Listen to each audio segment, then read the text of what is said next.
Um, so tonight's selection is taken from the Dhammapada. We did an earlier talk on the first chapter of the Dhammapada. This is the 20th chapter. This is on a chapter on the Buddhist path itself. And it's a very nice summary of the sort of the foundational Buddhist approach. The Dhammapada is probably a fairly late sutra. It's fairly sophisticated. It's written in verse, and it seems to be geared a bit more for a wider audience than a few select monks. So, with that in mind, it's sort of the sense of Buddhism approaching, seeing itself as a kind of universal teaching, a universal a path, in its kind of early enthusiastic phase. The Dhammapada is probably the best known early Buddhist sutras. There are dozens, at least, translations of it into English. This is one that's... Sorry, Bruce, we're hearing a bunch of noise in the background. I think everybody needs to mute, except for you, maybe. And then, so if anybody listening, if you could go ahead and mute so that we can hear Bruce.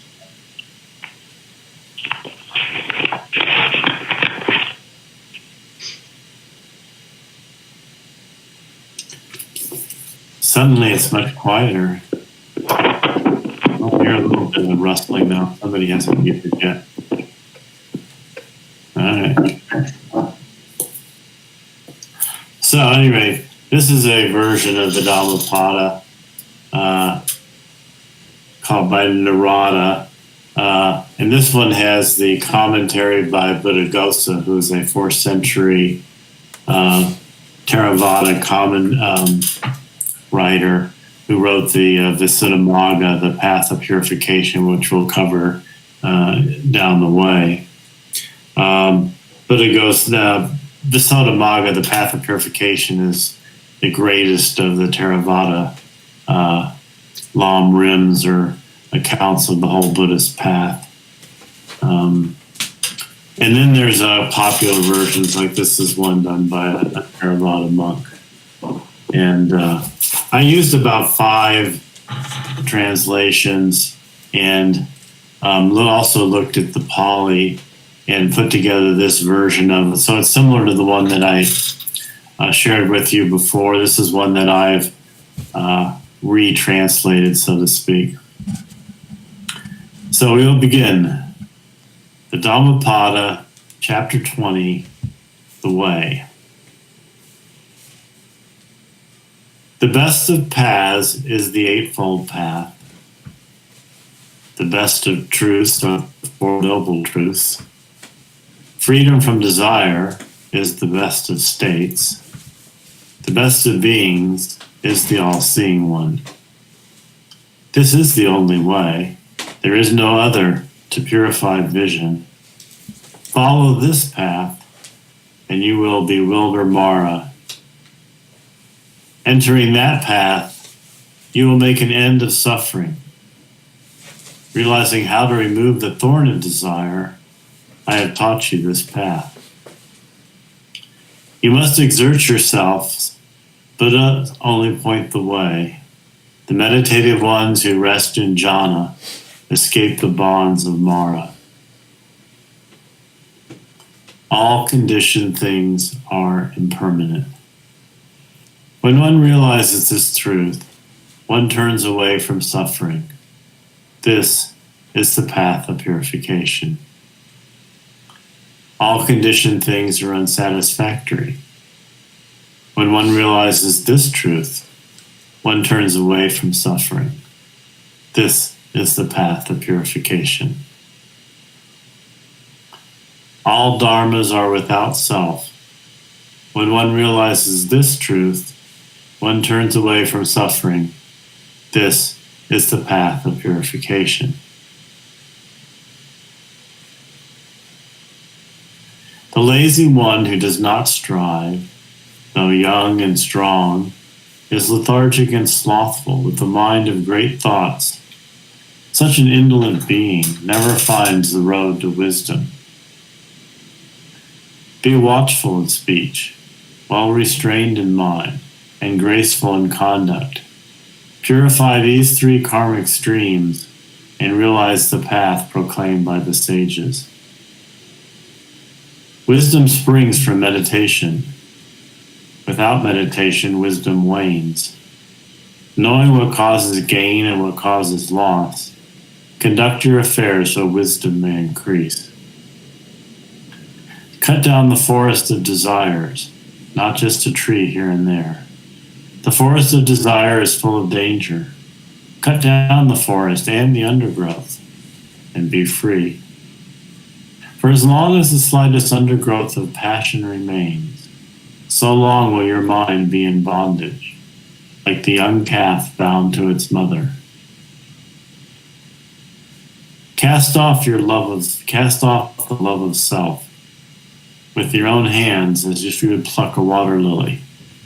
Cultivate the path leading to nirvana as taught by the thus gone one. I shall live here during the rains, there in the autumn and summer. So thinks the fool, unaware death is approaching ever nearer. The one with calculating mind, ever concerned with increasing children and herds, death seizes and carries away like a sleeping village, swept away by a great flood. When death comes, sons and kinsmen are no protection. Loved ones offer no refuge. Realizing this, the wise cultivate virtue, and with haste, clear the path to nirvana.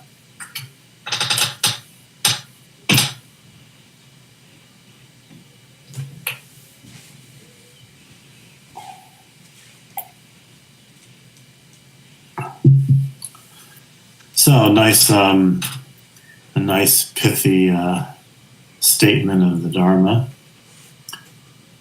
A lot of interesting things in this sort of popular text, though. First of all, as I said before, there is a confident spirit here.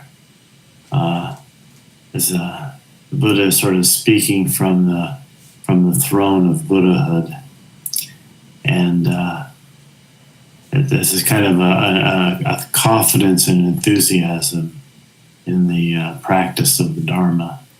So in that spirit, he begins, the best of paths is the Eightfold Path, and the best of truths are the Four Noble Truths.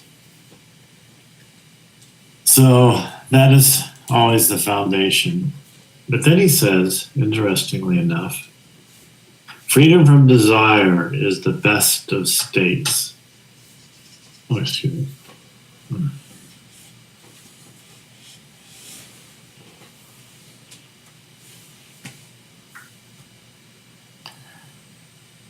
Freedom from desire is a nice synonym for the natural state, or the idea of in Dzogchen of contentment, or the great completion.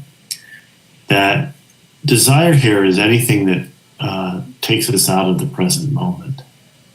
Any kind of feeling of lack, that we need something, that we have to do something, that we should be somewhere else other than here, that there's something else we should be doing or thinking or worrying about or concerning ourselves about or whatever, that there's something other than being right here, right now, in that moment, in that resting with an empty and clear mind.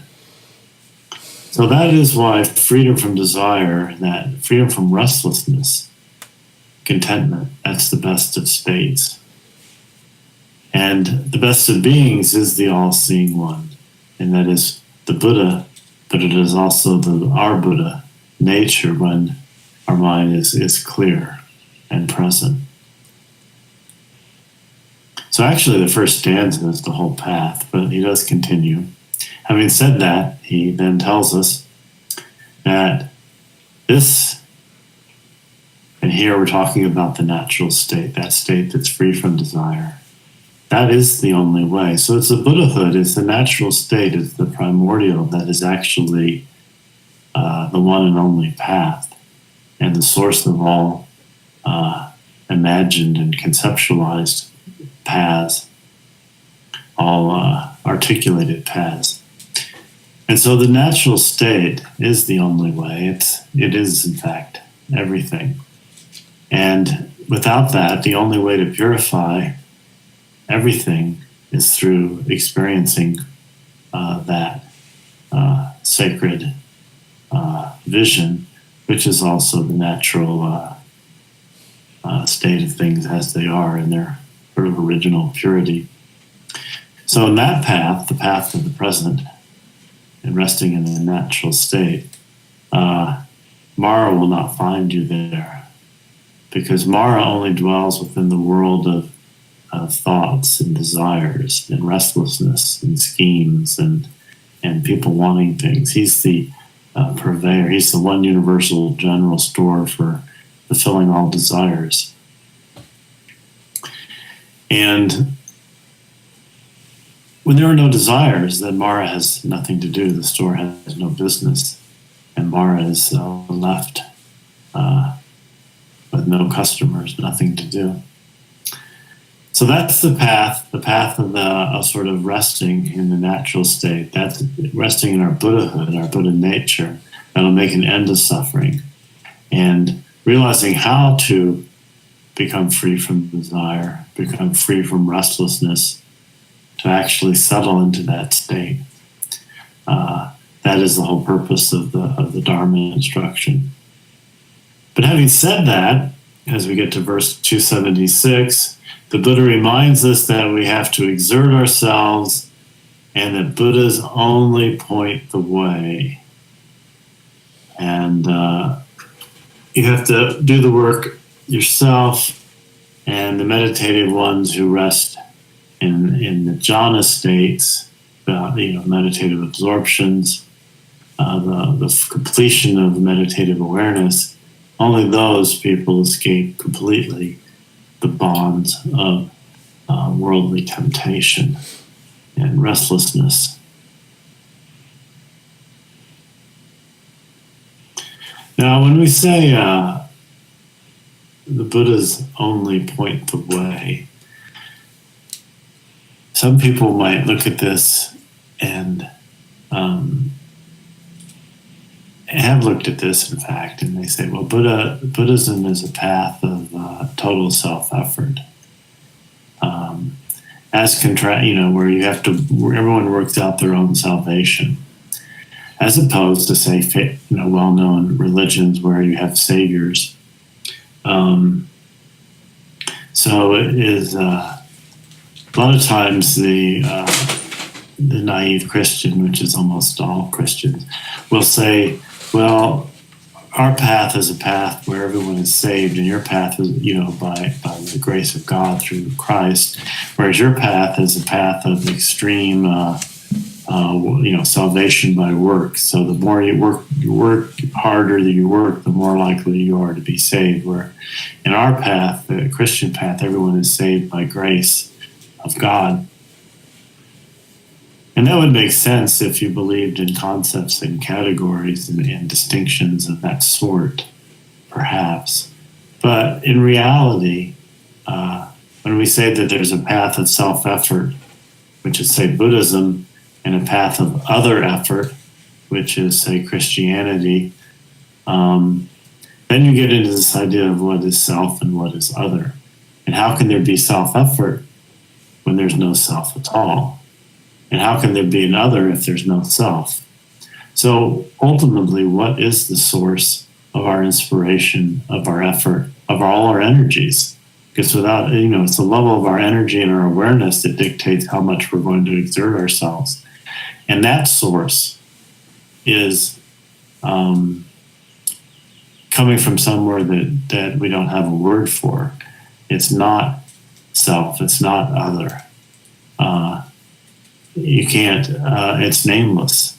But that one source of all energy is what's propelling people on the path. So there really and ultimately no distinction between self-effort and other effort. But generally speaking, in the early tradition, it is well understood that you do have to actually put in some time training. And that's continually pointed out. So all of this so far, these first 4 verses are all just setting up the real heart of this particular teaching. And this is a very great teaching. And it's almost sort of like in Dzogchen, where there's a lot of sort of beginning material, and then they just lay it right out. So now the Buddha's going to lay it right out so that you can really understand at a very deep level what is the Buddha's path to nirvana. And here he says he gives the famous 3 marks of existence to meditate on. And these are, with verse 277, all conditioned things are impermanent. When one realizes this truth, one turns away from suffering. This is the path of purification. And then he goes on. All conditioned things are unsatisfactory. When one realizes this truth, one turns away from suffering. This is the path of purification. And then the last one. All dharmas are without self. When one realizes this truth, one turns away from suffering. This is the path of purification. So the 3 marks of existence are basically the Buddha's teachings on life, condensed considerably. Life, as we know it, human life, is notoriously impermanent. Nothing lasts. And most significantly, we don't last. In fact, we've been changing all along. We've been, some of us, going downhill for some time now. And eventually we disappear from this stage altogether. But everything around us is also changing all the time, too. There's never any counting on anything because things do change. There's no way to secure ourselves because things are always changing. We're totally at the mercy of our fortune or of God or whatever, our karma, actually. And beyond that, we have no idea what's going to happen even the next day. When we get up in the morning, we have no idea how that particular day is going to go. So everything's up for grabs in a certain kind of way. As much as we try through our habits and our routines to lead some uniformity of life. And it's very interesting with people as they get older. That's older means people older than myself, not my young lifestyle, but older people get into very much of a routine. They get up at the same time, they eat the same breakfast, they do the same activities, they watch the same television shows, they have the same lunch, they vary dinner a little bit, they go to 3 or 4 places, they see the same people. Life is extremely routine, and that's a great source of security, because if you have a routine, then you cut down on the number of surprises in life. And old people generally, and the older they get, are less fond of surprises. Surprise is not a good thing in the senior realms. But, it's a losing battle. It's not, the routine gets disrupted anyway all the time. And it's part of the suffering of old age and death. And all of that impermanence leads to the second mark of existence, which is that for this reason that you can't secure anything here, human life is unsatisfactory. Now, in some sense, we suffer, but suffering is a kind of a loaded term.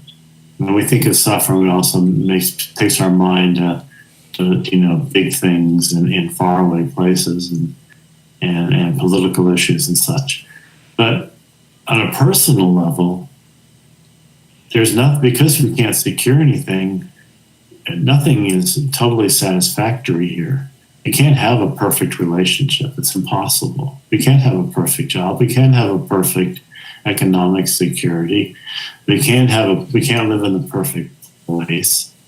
There is no perfection. I mean, in that kind of enduring way, there's of course, there is a kind of a perfection of the moment, but that perfection of the moment that is present each and every moment is like a kaleidoscope. It's a perfection of ever-changing, phenomenal appearance and states of mind and energies and all of that.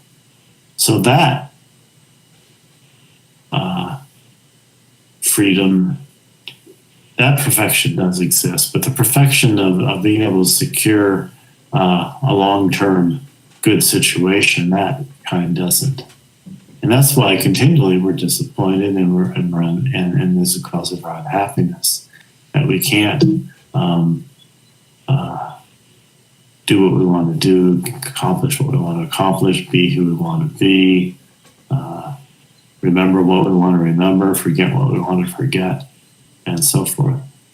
So impermanence and this feeling of things just are not totally satisfactory, and there's some sadness. Those are the first two marks. And then the third mark is actually the one that is pointing to the liberation potential. And that is that if things actually were substantive and real in their partiality, in their independence, some sort of like everything was autonomous and independent, and then it would be horrible. I mean, this whole situation. But in fact, things are empty. All dharmas are without self. And this is the one of the teachings that sets Buddhism apart. That this idea that all dharma are without self. That there is no inherent, abiding, enduring self. So, if there's no self, there's actually no need for security. We can't secure anything, but we can't even secure ourselves. We can't even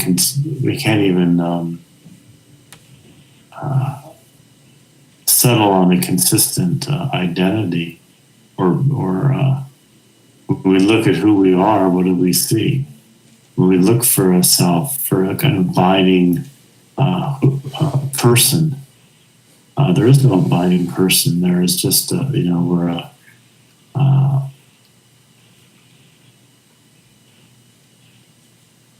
temporal agent at best.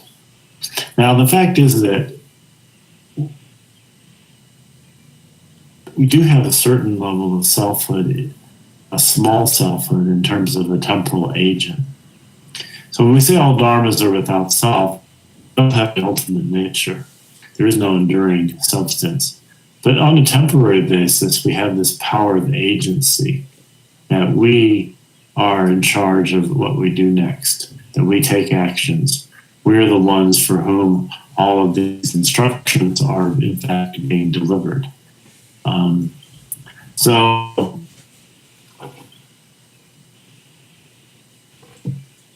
there is agency. At the same time, there is no abiding substance. So impermanence, dissatisfaction, self, no self, those are the three foundations, the three marks of existence. And when you see these, when you realize that this is in fact the way things are set up, then you don't go into states of mind, and you don't commit actions, and you don't sing, and you don't promote suffering, you continue suffering. You, in fact, you disengage yourself from impermanency. You begin to accept that things are temporal. You begin to accept that things are imperfect. You begin to accept that things are always, there's nothing that's abiding. Things are always in a state of your own being. And accepting all this, then we can sort of start to glimpse this, we can stop trying to make things other than what they are, or want things to be other than they are, or be depressed because things are not what they ought to be. We can drop all of this kind of mental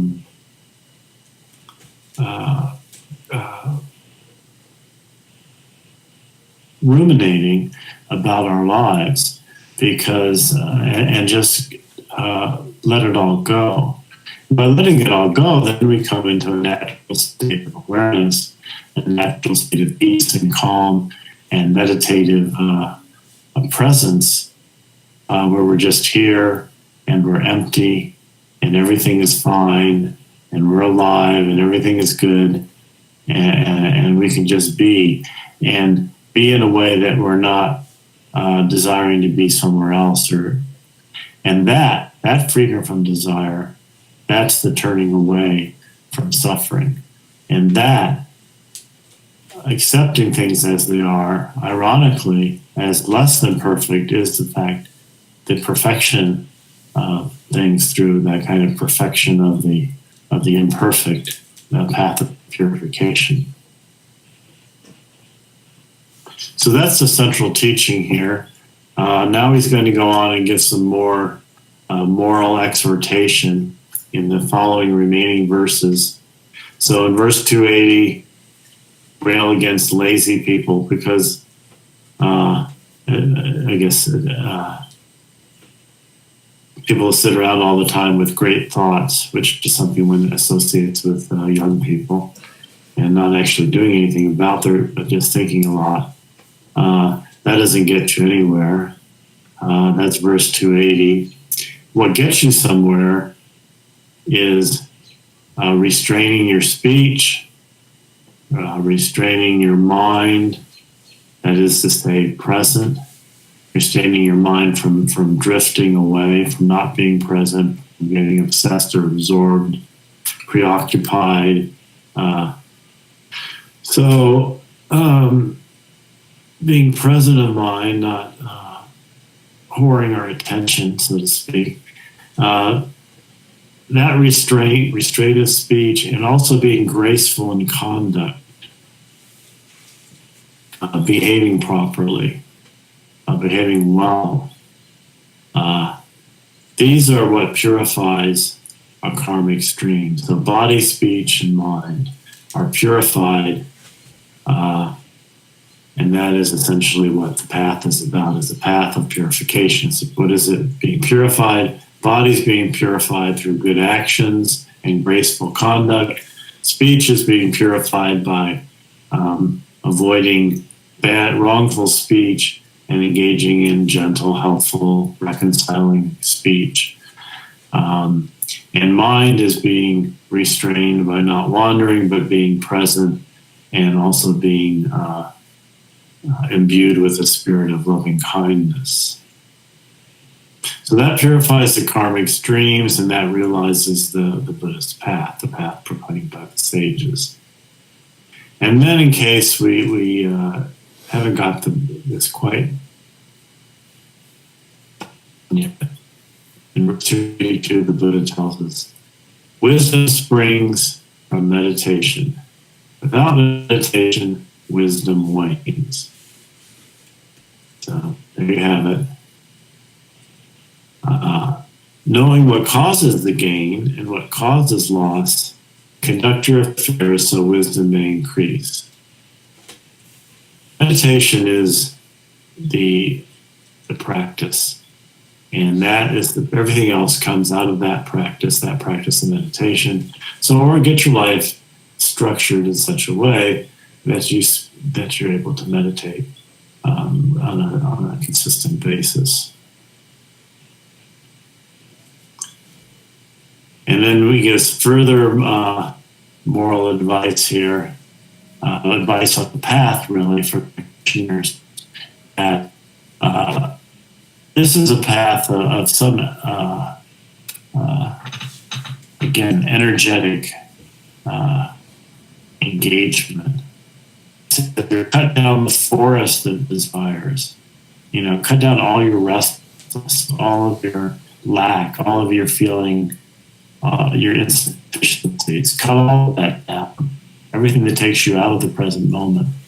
Cut it all down. And not just, get rid of it, but, a desire here and a desire there.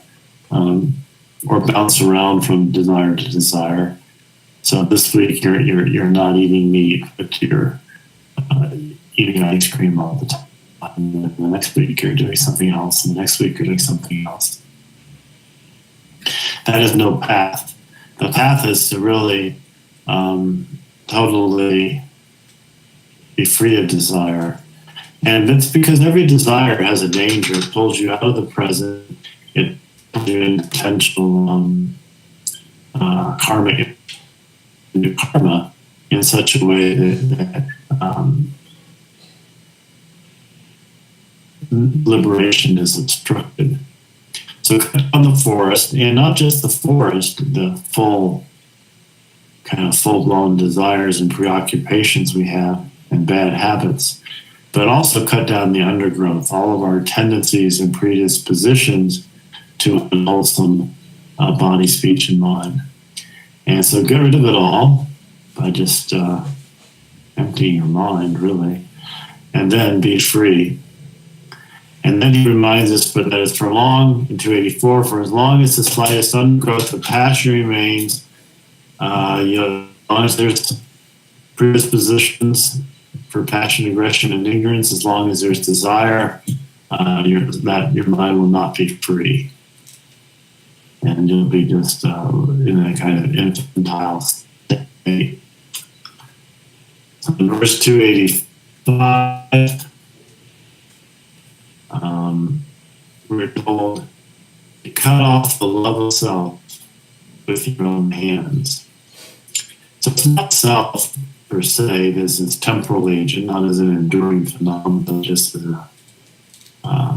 somebody is a local agent occupying a body for a period of time. That part is okay, but it's the excessive love we have for ourselves as special agents, special people, people who deserve special consideration and such. So our preoccupation of self, our love of self, our excessive concern with our own comfort and well-being versus that of others, that's what we should just strangle there, here, and now, which is rather a bold statement.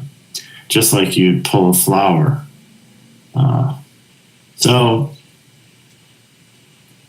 be ruthless with respect to the self, and thus energetically tread the path to nirvana as taught by the Buddha.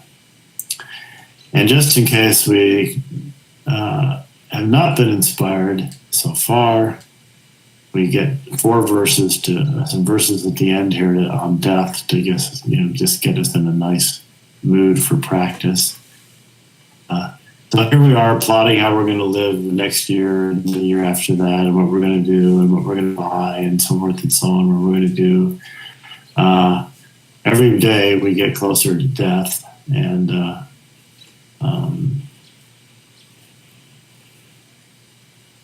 we're not getting any better prepared by all of our schemes.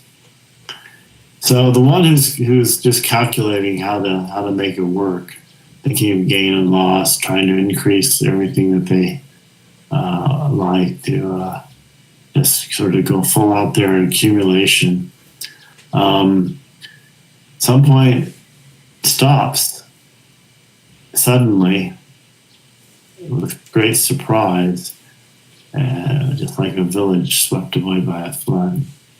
And when death comes, just so we are really clear about this, nothing, all our friends, all our possessions, our wife, our children,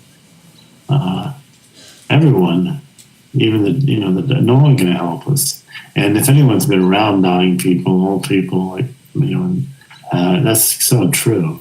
I mean, everybody has this great faith in the American medical system. But when they tell you that they can't do anything for you, they're not much help. And everybody else is just losing it, so they're not much help either. And so, these death scenes are not happy events. And people all of a sudden realize that they're truly and deeply hosed, and they have no more cards to play in this game. So yeah, that's a bit of a shock. So deal with that now, verse 289, and totally give up your non-virtuous activities, and do be helpful and cultivate virtue, and thus through that and through good behavior and through meditation, tread the path to full liberation.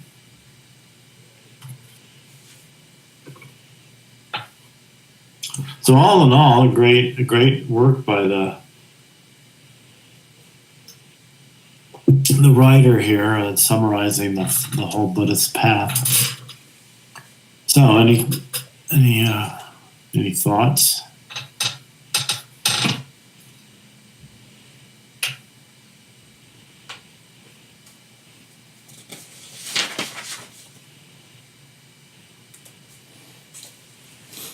I was thinking about the three marks of existence are about conditioned things, but what is the teaching on the unconditioned? Does that come up in the later chapter in the Dhammapada, or is that reserved for the Mahayana scriptures? Well, the term conditioned in the Sutra is nirvana, or liberation. So, quite often, nirvana is referred to as this full liberation, and it's somewhat similar to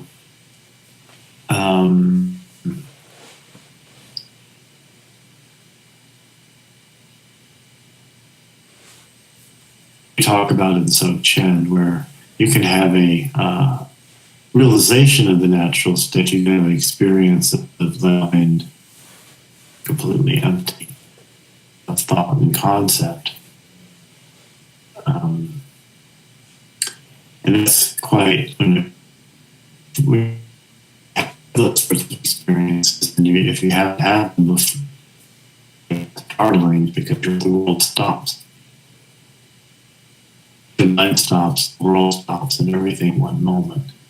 There's no time anymore.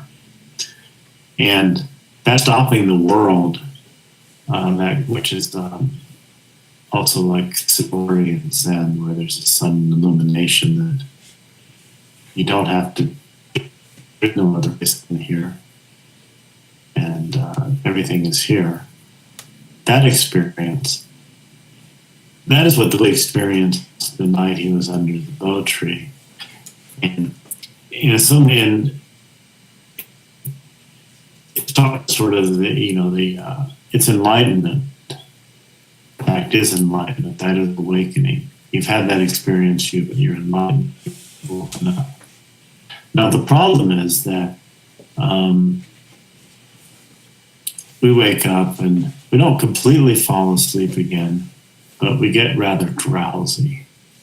So it's not a sustained experience of being like fully, completely awake. That is what nirvana is. Nirvana is that complete, naturally, there's no going back from nirvana. Nirvana is complete. There's no falling back at all. The whole dynamic of being aware or not being aware is just gone. You're completely aware. You're never anything other than completely aware.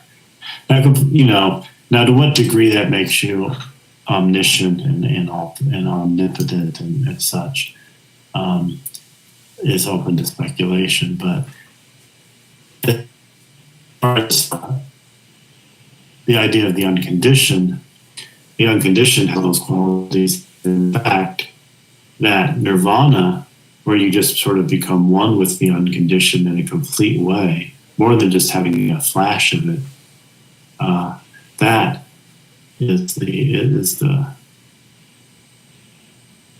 teaching on the unconditioned. But generally, there's not a lot of, although nirvana is talked about, from the Buddhist point of view, there's a lot, for you able to have that kind of experience, you've got a lot of paths to tread in terms of with your conduct, working with your understanding, becoming energized, becoming disciplined,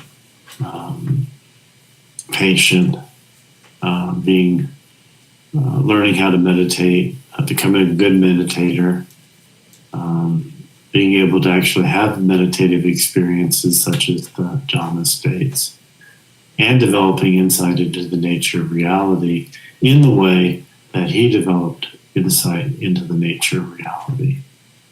So once you are able to do all that, then there's some discussion could be had on the unconditioned. But since very few people are ready for that discussion, it's not talked about at great length.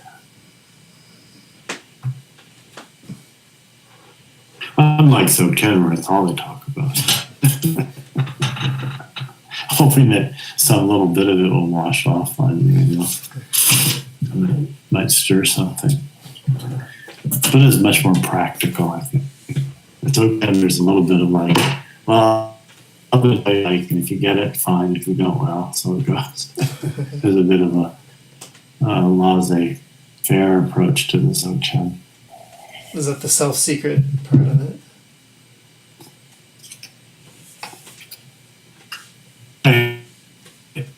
Well, it's not secret, or when the time is right, then it'll happen, Mm-hmm. And you see images, and you get the sense you have of different people living in different places in the world. There are so many people that you couldn't even start to explain anything to. So it's not like there's anything we can say that's going to just zap people. Great teachers have a way to kind of, create a kind of energy field. But even then, you have to be kind of open to that sort of thing in order to even realize that that's present. Mm-hmm.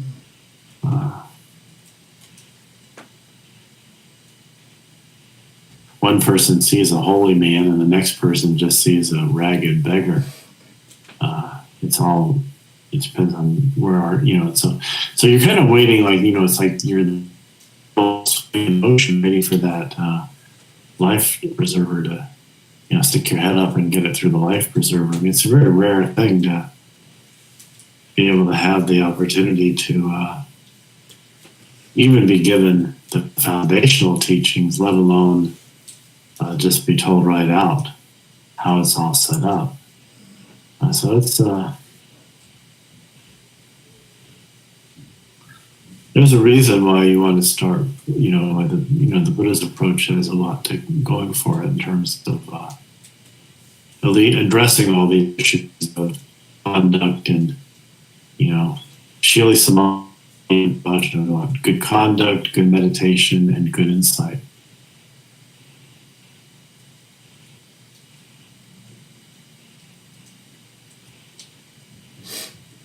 Thank you.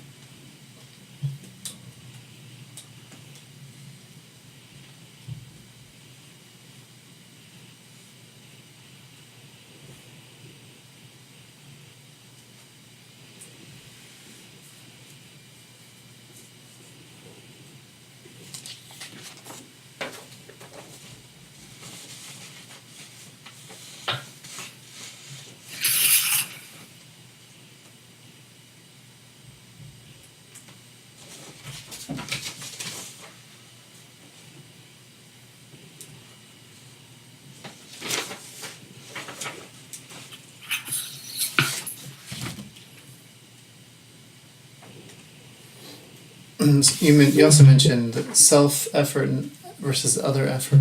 That's a kind of a, is that kind of a kind of a debate that runs throughout the history of Buddhism? Is that set up here? Was that a debate in early Buddhism, or is it something that just develops later? Well, early Buddhism is definitely self-effort. There's no question about that, and you have to tread the path, and depending on the amount of dust in your eyes, you might, realize nirvana, or you might become enlightened sooner or later. But you would eventually catch on.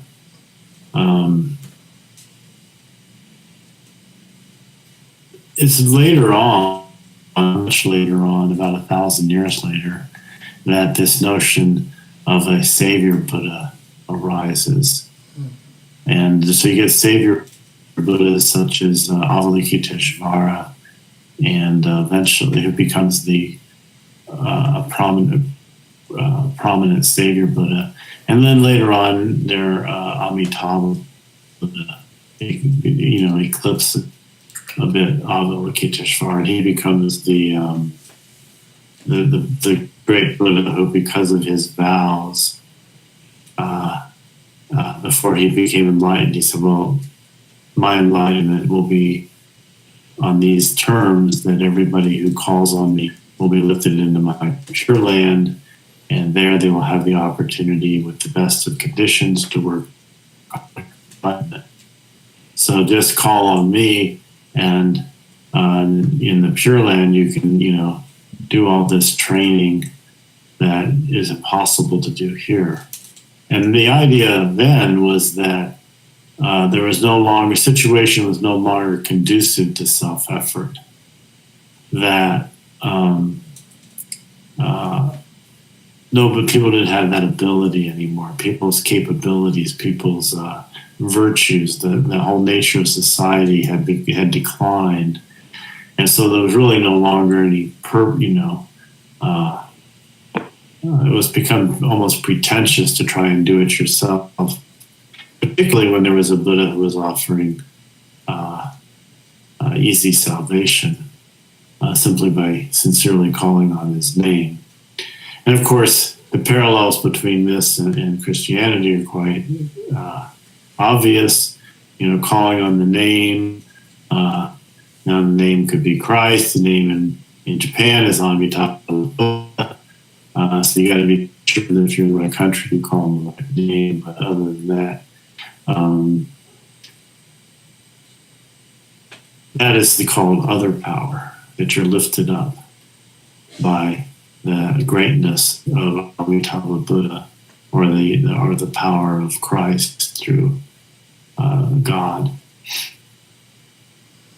And what I was trying to make earlier was that this whole distinction between self and other, formulated in that kind of way, is a bit disingenuous, particularly from the Dzogchen point of view, because what's powering all this stuff? You know what I mean?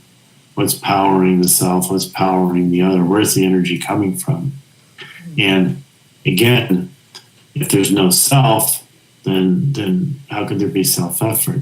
And if there's no self, then then you don't need others to save these non-existent selves.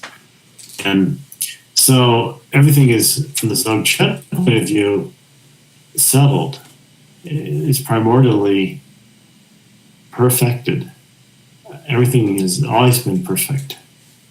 Awareness has always been completely pure, completely clear, whole and such. And so there's no need. I mean, the whole ideas like salvation and effort and self and other are all evaporate under such a awareness. So in that case, that's sort of the synthesis of that whole line of thought.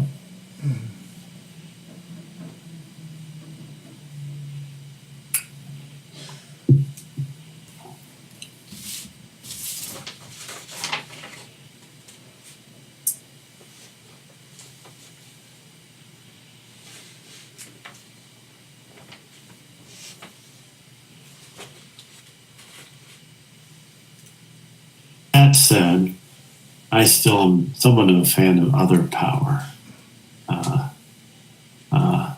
I think you can give self power as good a go as you can give it, and I feel like but at the same time, we are constrained quite by circumstance. I mean, we have to work for a living. We have to work a long time for a living. We live in a technical culture. There aren't a lot of great examples of Buddhas walking around. The teachings are not corrupted, but a lot of the teachers are not doing their best, and so the whole situation is not really the most conducive. So really, you do get on a practical level into a situation where you do rely on the power of the Buddhas, if you will, to carry you through. And as a Buddha yourself, you do the best you can. But you're part of a whole universe of Buddha energy. So you got a lot of additional resources you can call on to help. And I think that's important too.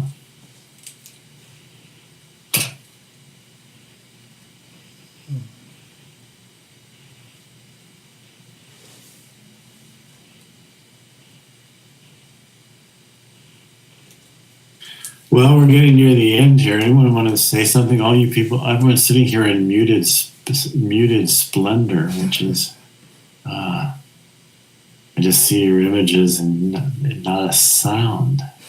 So silent. A little strange, actually.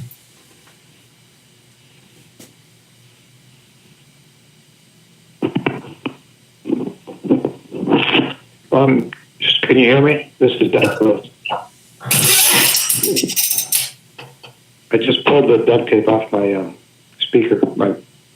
I just wanted to express appreciation for these teachings, because it seems like we think all the time about our practice and about awareness and different things.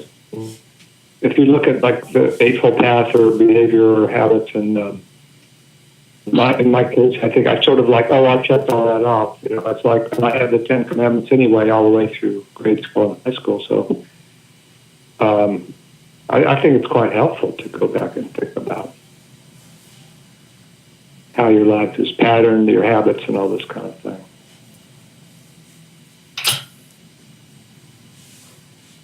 That's it. Good.